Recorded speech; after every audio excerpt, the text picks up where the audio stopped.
नमस्कार दोस्तों, आज हम इस वीडियो में बच्चों में होने वाली एक बहुत ही कॉमन बीमारी बिस्तर गीला करना, जिसे मेडिकल टर्म में बेड वेटिंग या नॉक्टर्नल यूरिनेशन कहते हैं, के ऊपर डिटेल में चर्चा करेंगे। और वीडियो के अंत में मैं कुछ होम्योपैथिक दवा के बारे में बताऊंगा, जिन्हें कि आप बच्चों में ये सिम्टम्स देखने के बाद दे सकते हैं। तो दोस्तों, मैं डॉक्टर रविकांत आप सभी का अपने YouTube channel doctor Ravikant homeopathy में बहुत स्वागत करता हूँ।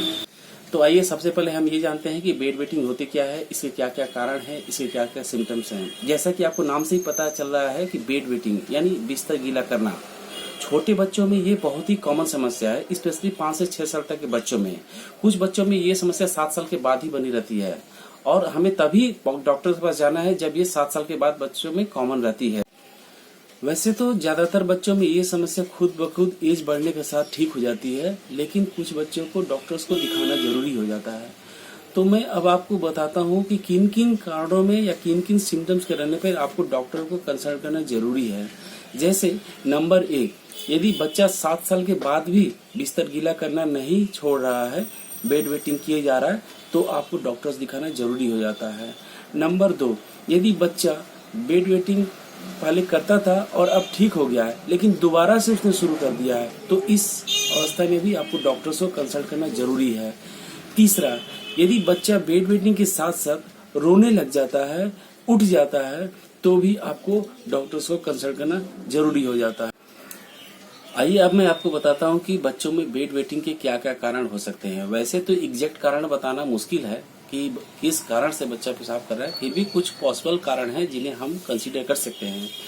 जैसे कि एक यूरिनरी ब्लैडर का पूरी तरह से डेवलप न होना, खासकर छोटे बच्चों में यूरिनरी ब्लैडर पूरी तरह से जब डेवलप नहीं होता है, तो उनमें यूरिन को, जो रात में हमारे यूरिन पैदा होता है, प्रोड्यूस होता है किडनी के द्वारा, उसको होल्ड करने की क्षमता नहीं रह जाती है। ब्लैडर फुल होते ही वो यूरिन निकल जाता है, जिसकी वजह से बच्चे ये समस्या से ग्रसित रहते हैं। क्योंकि बच्चों में यूरिनरी ब्लैडर पूरी तरह से अभी डेवलप नहीं किया रहता है। 5-6 साल तक उनका यूरिनरी ब्लैडर नॉर्मली डेवलप हो जाना चाहिए, लेकिन कुछ बच्चों में ये पूरी तरह से डेवलप नहीं रहता है, जिसकी वजह से यूरिन रात में जो प्रोड्यूस होता है बच्चे से होल्ड नहीं कर पाते और वो यूरिन बाहर आ जाता है।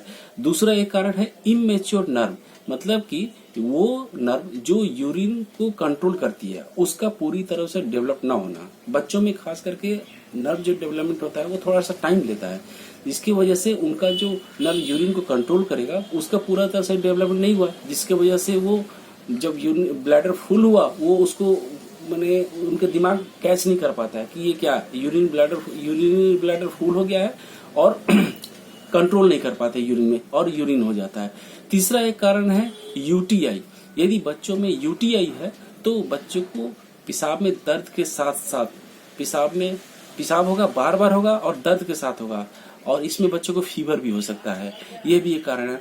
एक चौथा कारण है, वो है हार्मोनल इम्बैलेंस। यदि बच्चे में हार्मोनल इम्बैलेंस है, जैसे कि एंटी डायरेटिक हार्मोन एक होता है, वो यदि पूरी तरह से बच्चों में डेवलप नहीं किया है तो भी बच्चों में ये समस्या हो सकती है। ये भी एक बेड वेटिंग का कारण हो सकता है।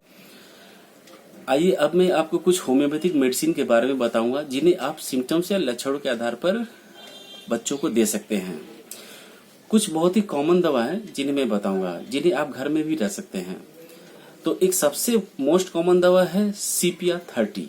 यदि बच्चा सोने के बाद तुरंत पेशाब कर दे, यदि बिस्तर में जाते ही सोते ही ऑलमोस्ट पेशाब आ जाए पहले प्रथम पहर में ही, तो CPR30 बहुत इफेक्टिव दवा है।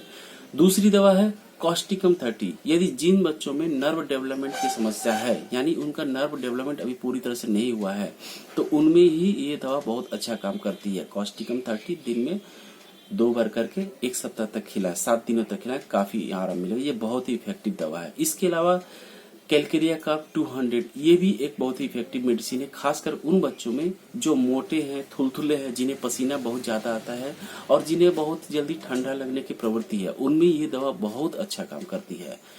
चौथी दवा है इक्विजिटम। यदि आपकी कोई भी दवा काम नहीं कर रही हो, यदि आपका बेड वेटिंग में हर दवा फेल हो रही है, कुछ भी नहीं काम कर रही है, तो इक्विजिटम 30 दिन में 1 बार करके 7 दिनों तक दीजिए, बहुत अच्छा काम करती है। ये दवा आपको काफी आराम देगी। इसके अलावा एक दवा है क्रियोजोट 30। यदि बच्चा सोने जा रहा हो, सोने के साथ साथ ही यूरिन कर दे रहा हो, तो समझिए कि ये दवा उसके लिए बेस्ट दवा है। तो फिजियोथेरेपी भी आप दिन में 2 बार करके 5 दिनों तक दीजिए, काफी आराम मिलेगा।